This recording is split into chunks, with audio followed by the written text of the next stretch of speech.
Thank you, folks. Thank you for joining us. Please welcome Caroline Colas and Richard Kurtz, wherever you want. Thank you, folks. Thank you for a quick conversation to reflect a little on this film. Thank you both so much. Thank you so much for both for joining us and being a part of this conversation. And I think if there's one thing, as I said at the beginning, that we learned from this film, it's really about how much being open can actually help. Can you share a little bit about your journey, Richard? Just hold it up. It begins wandering around by itself.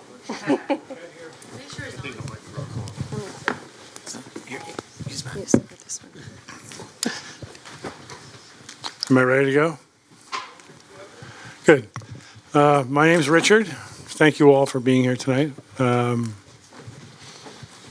comment on the movie, I'm sure, a little bit later. But just in terms of my background, I've had Parkinson's now for about 10 years. My father had it before me, so when I was diagnosed, I actually was not surprised at the diagnosis because I thought I had it anyway because I was mimicking some of the behaviors my father had evidenced when he had Parkinson's. But it's a real pleasure to be here to talk to you.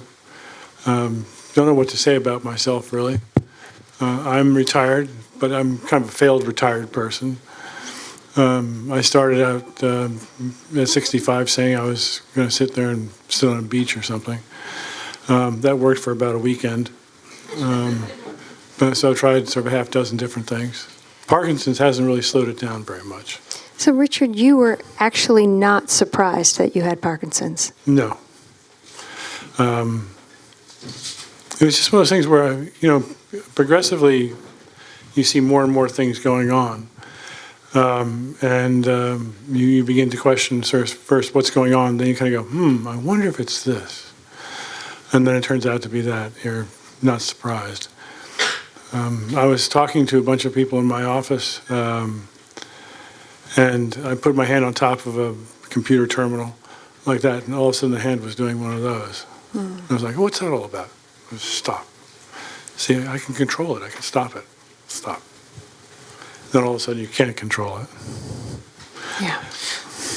But we all get that. We're all saying, what was that little thing, whatever it would be and wherever it would go. And then, of course, you follow up and you find out what it is. And Michael J. Fox himself was like, he was able to ignore it a little bit. And then, of course, he couldn't ignore it anymore. Did you immediately come out with it or hold it inside? It's one of those funny things where you're sort of ashamed, embarrassed. You've got this thing going on that you really don't want people to know about. And it's a disease bumping up against your ego. And as a consequence, you fight that for a long period of time. But at some stage, you just can't hide it. And so you don't come out and say things to people. You don't say, here's my memo on my having Parkinson's. But you just will acknowledge that it's there. It's not going away. And quite frankly, it makes it a heck of a lot easier. Caroline, could you tell us a little bit about your work? Sure. Parkinson's program? With Whitney Chapman, at the JCC, we were approached about 18 years ago by Dr. Alessandro DeRocco to start a Parkinson's program. And he apparently had approached at least 3 other institutions, and they all said no. And our CEO at the time, when he knocked on the door, said, this is really something that is needed in the community. And here's the reason why. One of his patients had gone to a yoga class, and she had had an amazing experience at this yoga class. And at the end of the yoga class, the yoga teacher said, I'm so sorry you can't come again, because your shaking is so disturbing to the rest of the class. Now, I can't imagine a yoga teacher saying that. It wasn't a yoga teacher here. He never told me who it was. But he said, that's it. We've got to find a place where we can have classes for people living with Parkinson's where they don't have to worry about that. And at that time, 18 years ago, people were pretty much telling people with Parkinson's when they got the diagnosis, kind of get your papers in order. I don't know if you got that diagnosis. They weren't saying exercise like they were today, but Dr. DeRocco had a feeling that exercise would make a difference because the patients that he had that were doing it were faring better. And so his theory was, let's find a place where people can move together and be part of a community. And the JCC, very similar to Real Abilities, was so impressed with my colleague, Yitzi, to start something so innovative and so original.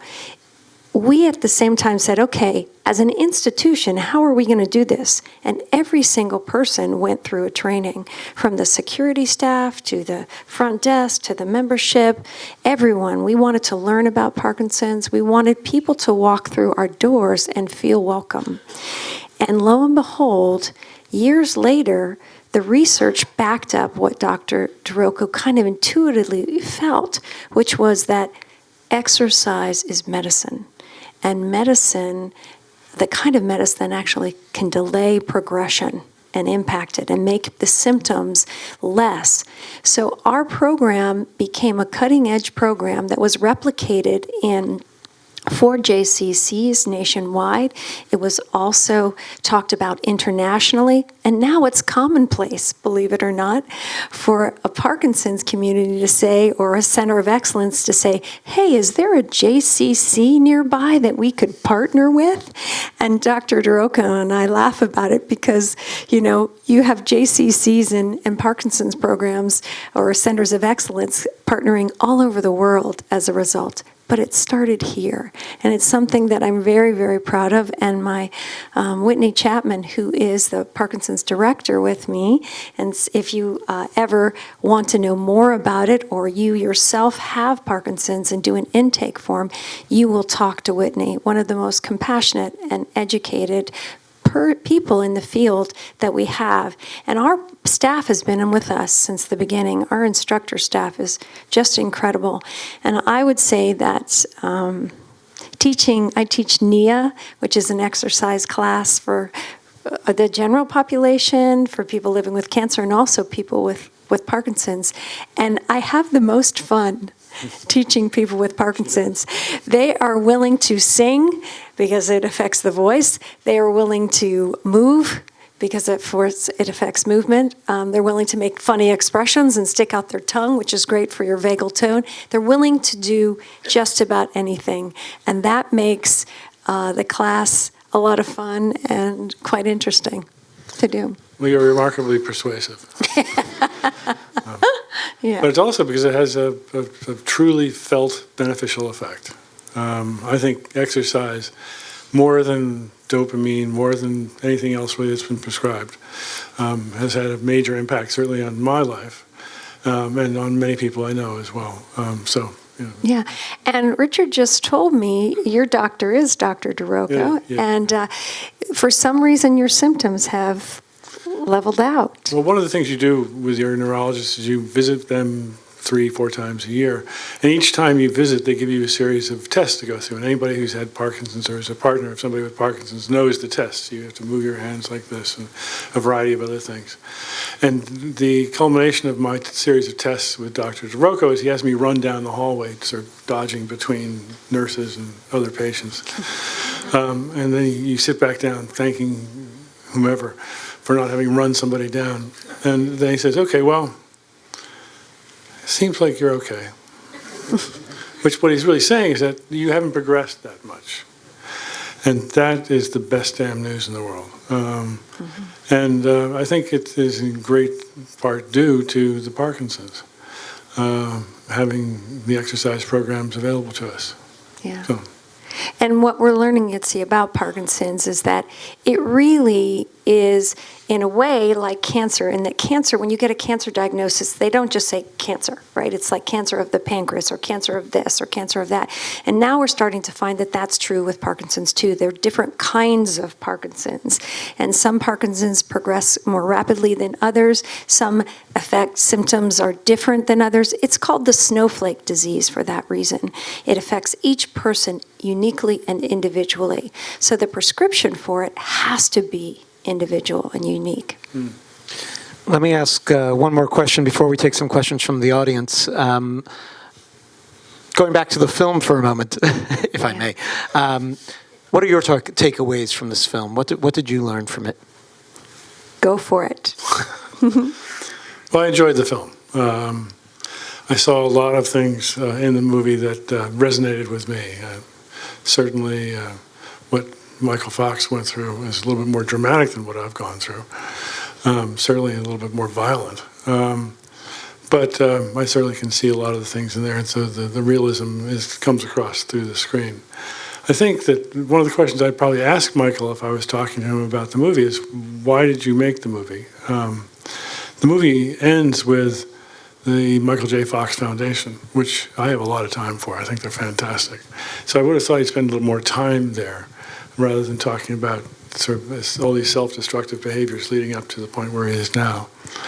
But his willingness to be honest, to show clarity, I think is to be lauded. I was impressed. I think he didn't want to turn it into a commercial for the Fox Foundation, but rather put that there, I think, is a good part of the story. Yeah. Yeah. And Yitzi, you were mentioning that he really used different pieces of film from his life to tell the story. I found that remarkable. I don't know if anybody else does. Like, how did they do that? That's amazing editing, right? Amazing editing, definitely award-worthy editing. There's just a new film coming out about Christopher Reeves, where they did the same thing. And turns out Reeves was in a film about a man who became paraplegic and was able to use footage from that film to tell his own story then within this film. That's next year's film that we'll show here. Yeah, I mean, the footage here is fantastic, and I'm sure for many of you it was a trip back into all those fabulous films that you forgot about that Michael J. Fox was in, and really, what an amazing career. As you might know, his agents we invited him here tonight, and his agents were somewhat responsive. And at first I thought they were kidding me because they said, he can't come because he's going to be traveling. He's out of the country. I was like, Michael J. Fox is traveling out of the country? Why is he traveling out of the country? And it turns out last night he got the British Academy Award, the BAFTA Award. So an honorary award there. And we're celebrating him tonight. Yes, That's good. awesome. We have time for a few questions from the audience. We're going to pass the microphone around if you'd like to raise your hand and be brave. Chris. I have a microphone. Chris had a movie with us at Real Abilities Yes. a couple of years ago, Me to Play. Yes.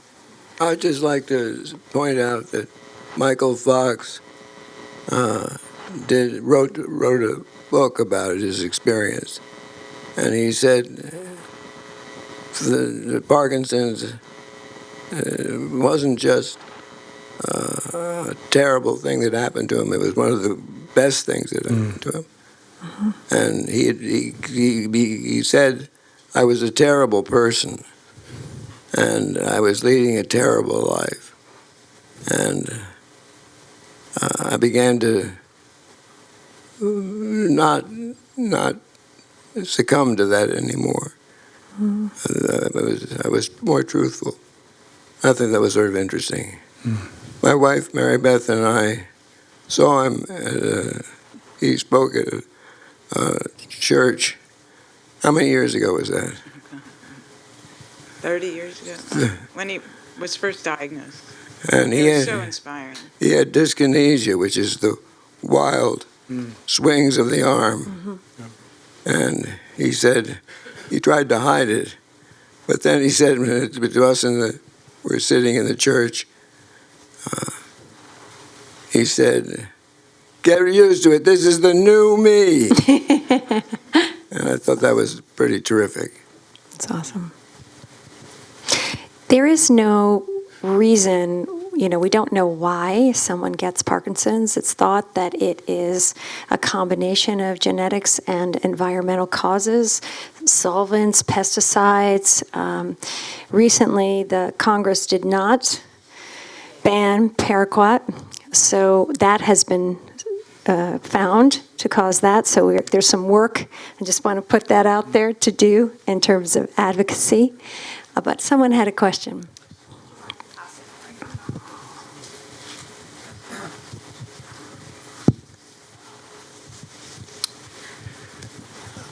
I can relate to Michael Fox at the moment he was told he had Parkinson's, because I had the same reaction. I went to get a DAT scan just to shut my wife up and say, no, I don't have Parkinson's. I don't get Parkinson's. And then I get a call from this doctor's office who did the DAT scan, and the assistant said, we have detected Parkinson's in the left side of your brain. And at that moment, the whole world just disappeared. It was just me standing with the phone in my hand and listening to Michael say roughly the same thing. It just gave me a little more bravery than I have now. Beautiful. Beautiful. We have I'll run up here and hand a microphone. Let me give you the mic so everyone can hear. I just want to, I'm a member here at the JCC. I want to praise you. My father has advanced Parkinson's, and it's very sad because he was actually a coroner. And so when he found out, he was absolutely devastated, knowing that, he's a person who's done all the autopsies all his life. And his one lifeline has been both in Bloomfield Hills, Michigan, and in Ann Arbor, where they live, and then in Florida. He goes to the JCC for all the Parkinson's programs. And Wonderful. It's literally, the one in Ann Arbor, Michigan, when they're there, they take him, he gets a bus, and it's really saved. It's been a lifeline for my mother, and it's been a lifeline for him. Dance classes, yoga, you name it. So, awesome. yeah, it's very special. So Awesome. It's such a great to hear. Do we see some other hands here? Yes, we'll pass you a microphone. Thank you. Do we know what percentage is genetic? Do we know what percent? Yeah. What's interesting, we don't, but what's interesting is that they have identified, I don't know, about 30 genes, I think, and there are more, right? And that a lot of the people that have Parkinson's now don't necessarily have those genetic compositions that have identified. So there is just so much more to uncover and discover about what is causing this. Right? And so grateful to the Michael J. Fox Foundation for the monies that they dedicate to research. In April is Parkinson's Awareness Month, and we will be participating. We are always on the bandshell, giving classes and doing the walk, and we have a team, and we raise money for research. So if you'd like to be part of our team, contact Whitney. I also want to point out that we have some information over there. One is Brain Health Magazine, another's a little bit about our Parkinson's program, and there's another one that's a medical, it's just a journal where you can keep your medical medication cycles on there, and that's from someone. So free for everybody if you want that. Richard and Caroline, I want to thank you both so much for being a part of this. Folks, thank you for joining us. Real Abilities, April 3rd till the 10th. Opening night tickets are already on sale. Everything else goes on sale March 7th. Please join us for more. Come here every week for screenings at the JCC, and join us for all the wonderful programs here. Thank you so much, and have a good night. Thank you very much.